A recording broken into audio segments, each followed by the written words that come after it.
Hi, my name is McKenna Archard, and today I will be presenting to you the information I found regarding the area of psychology which interests me the most. This area is known as school psychology. What is school psychology? School psychology is a specialty study within the field of psychology. What interests me most about this study is the fact that it applies so many different principles from several different branches. Principles from educational psychology, developmental psychology, clinical psychology, community psychology, and even applied behavior analysis. This is in order to meet children's and adolescents' behavioral learning and health needs, not only on a one-on-one basis, but also for the educators who teach these students, along with the parents who live with these students at home. Some background information: school psychologists serve in a really vital purpose in our educational system. I feel that they are not as highly regarded as they should be. They serve such a great amount of support for these individuals who have problems in social settings. Unfortunately, because of budget cuts within our systems of schooling, schools are starting to eliminate the positions available for school psychologists. An example of this would be a Philadelphia school district, I believe in 2012. They announced a plan of action that they intended to take. This plan of action was to cut back on their 110 positions for school psychologists. They wanted to cut back about half of those. Of course, they faced controversy regarding this decision. It was not very highly supported due to the fact that the National Association of Psychology recommends that there is one school psychologist for every 500 to 700 students. The different components of school psychology. Educational psychology. This is the branch of psychology that studies children in an educational setting. It's concerned with teaching and learning methods, cognitive development, and aptitude assessment. Developmental psychology. This is the scientific study of how and when human beings change over the course of their lifetime. Clinical psychology. This is a branch of psychology concerned with the assessment and treatment of both mental illness and disability. Continuing on with the components of psychology included within school psychology is community psychology. This is a branch that is concerned with person-environment interactions and the way society affects individual functioning along with community functioning for these students. Applied behavioral analysis. This is a bit different. This is the process of systematically applying interventions based upon principles of learning theory to improve socially significant behaviors to a certain degree, to see a meaningful difference, of course. This is also used to demonstrate that the interventions employed are in fact responsible for the improvement in this social behavior. There are several duties of a school psychologist. One of their main titles is to be there for the students. They are to be a support system and a foundation. They serve as advocates for these students. They help them on all levels, not just academically, but personally. They work alongside counselors and serve as valuable resources for educational and personal advancements for these students.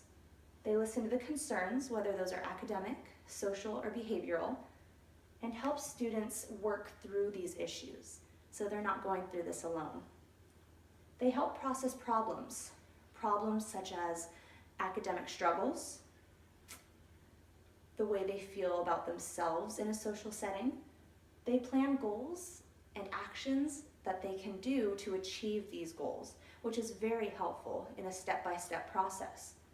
They promote positive behavior and also counsel parents, not just the students. When it comes to wage, the majority of school psychologists are based in a public school setting. This majority comes to around 81%. They are compensated very well, The hourly mean wage in 2014 was just above $35. So that means the average wage in 2014 came to just above $74,000, which is really good. Of course, this is based off of public school wages. There are different establishments that have employment for school psychologists. Some include private schools, community agencies, universities, hospitals, and clinics. However, there are many different areas of psychology that people do study. We have a chart here that shows 4 different specialties that you can study within this field. This shows the wage gap difference. And of course, with any job, the years of experience you gain are going to help increase your wages. We see that unfortunately, school psychologists are the lowest across the board. We then have forensic psychologists, then industrial psychologists, and clinical psychologists. And this is in the beginning stages. We see this change across the board, 1 to 4 years, 5 to 9 years, 10 to 19 years, and then so on to 20 plus years of experience. In order to be a school psychologist, you do need certain degrees and certifications. To start off, you should focus on a bachelor's from a 4-year university. It's recommended that you receive a degree in education, psychology, or sociology. This is due to the fact that these areas of study are seen to help you and prepare you for your master's study after you receive your diploma. You then can move on to a specialist or master's degree. Degrees in these areas you should consider are school psychology, general psychology, or counseling. Every state within the United States requires school psychologists to have the national certification needed. The National Association of School Psychology offers this national certification. However, it requires that you complete a master's, which is around 60 semester units or hours, a supervised 1,200-hour internship, and a passing grade on the National School Psychology Examination. The general overview. School psychologists tend to students' mental health needs by consulting with not only their teachers and families, but the students themselves.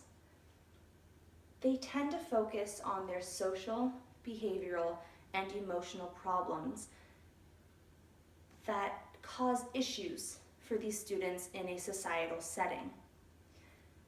However, they are not limited to these duties. They can also lead psychosocial groups for students who have suffered a loss. They can provide pregnancy prevention programs for teens who are considered at risk.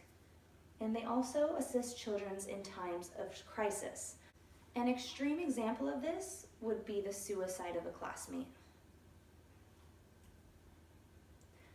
This is the works cited. I did use 5 different websites to find my information, all reputable.